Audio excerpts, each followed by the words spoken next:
हर हर महादेव। जय माता पार्वती। आप सभी का दिन शुभ एवं मंगलमय हो।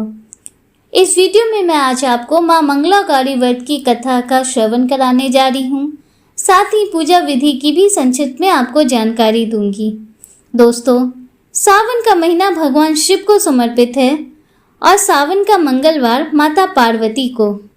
सावन के मंगलवार को मंगला गौरी माँ की पूजा अर्चना की जाती है।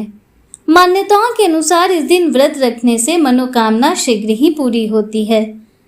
सुहागिन महिलाएं अगर इस व्रत को रखती हैं तो उन्हें अखंड सौभाग्यवती होने का वरदान प्राप्त होता है। सावन में मंगलवार को सुहागिन महिलाएं पूरे दिन व्रत रखकर शाम को मंगला गौरी की विधि विधान से पूजा अर्चना करती हैं और व्रत कथा का श्रवण करती हैं। आइए मां मंगला गौरी व्रत कथा आरंभ करते हैं।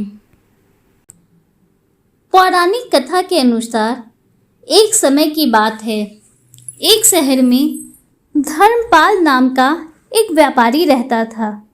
उसकी पत्नी काफ़ी खूबसूरत थी और उसके पास काफ़ी धन संपत्ति थी, लेकिन उनके कोई संतान नहीं होने के कारण वे दोनों काफ़ी दुखी रहा करते थे। ईश्वर की कृपा से उनको एक पुत्र की प्राप्ति तो हुई, लेकिन वह अल्पायु था। उसे यह श्राप मिला था कि 16 वर्ष की उम्र में सांप के काटने से उसकी मृत्यु हो जाएगी। संजोग से उसकी शादी 16 वर्ष से पहले ही एक युवती से हुई, जिसकी माता मंगला गौरी व्रत किया करती थी। परिणाम स्वरूप उसने अपनी पुत्री के लिए एक ऐसे सुखी जीवन का आशीर्वाद प्राप्त किया था, जिसके कारण वह कभी विधवा नहीं हो सकती थी। अतः अपनी माता के इसी व्रत के प्रताप से धर्मपाल की बहू को अखंड सौभाग्य की प्राप्ति हुई। इस वजह से धर्मपाल के पुत्र ने 100 साल तक की लंबी आयु प्राप्त की। तभी से ही मंगला गौरी व्रत की शुरुआत मानी गई है। इस कारण से सभी नवविवाहित महिलाएं इस पूजा को करती हैं तथा गौरी व्रत का पालन करती हैं और अपने लिए एक लंबी, सुखी तथा स्थायी वैवाहिक जीवन की कामना करती हैं। जो महिला उपवास का पालन नहीं कर सकती, वे भी कम से कम पूजा अवश्य करें। इस कथा को सुनने के बाद महिला अपनी सास तथा ननद को 16 लड्डू देती हैं। इसके बाद वे यही प्रसाद ब्राह्मणों को भी देती हैं। इस विधि को पूरा करने के बाद व्रती 16 बाती वाले दिए से देवी की आरती करती हैं। व्रत के दूसरे दिन बुधवार को देवी मंगला गौरी की प्रतिमा या चित्र को नदी या पोखर में विसर्जित कर देना चाहिए।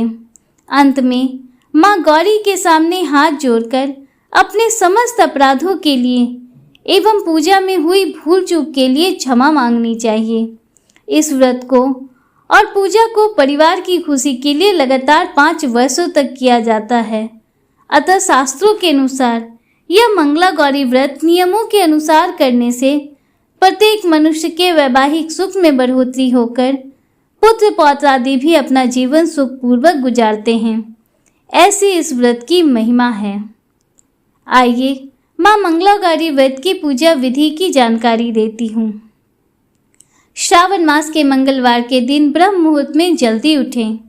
नित्य कर्मों से निवृत्त होकर साफ सुथरे धुले हुए अथवा नए वस्त्र धारण कर व्रत करें।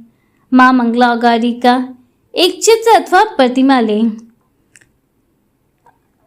फिर इस तरह से संकल्प लें, मैं अपने पति, पुत्र, पौत्रों, उनकी सौभाग्य वृद्धि एवं मंगला गौरी की कृपा प्राप्ति के लिए इस व्रत को करने का संकल्प लेती हूँ।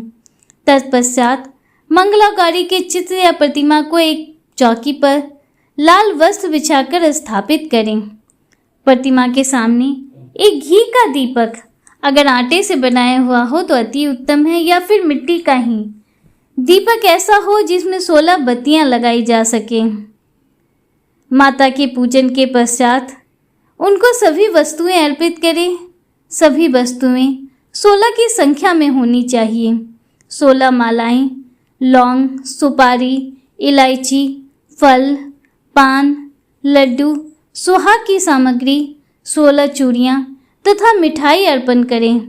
इसके अलावा 5 प्रकार के सूखे मेवे, 7 प्रकार के अनाज धान जिसमें गेहूं, उड़द, मूंग, चना, जौ, चावल और मसूर, इन सबको चढ़ाएं।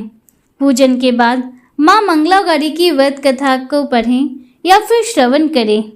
इस व्रत में एक ही समय अन्न ग्रहण करके पूरे दिन माँ पार्वती की आराधना करें। शिव प्रिया पार्वती को प्रसन्न करने वाला यह सरल व्रत अखंड सुहाग तथा पुत्र प्राप्ति के सुख का वरदान देता है। प्रेम से बोलिए माँ मंगला गौरी की जय। दोस्तों, अगर आपको माँ मंगला गौरी की व्रत कथा पसंद आई हो और वीडियो आपको थोड़ी सी भी अच्छी लगी हो तो वीडियो को लाइक कीजिए, दूसरों के साथ शेयर कीजिए, कमेंट में हर हर महादेव, जय श्री राधे कृष्णा जरूर लिखिए। अगर आप हमारे चैनल पर पहली बार आए हैं तो चैनल को सब्सक्राइब कीजिए, बेल आइकन जरूर प्रेस कीजिए जिससे आगे भी आपको ऐसी ही रोचक जानकारियाँ मिलती रहें। मिलते हैं आपसे अगले वीडियो में, तब तक के लिए हर हर महादेव, जय श्री राधे कृष्णा, राधे राधे।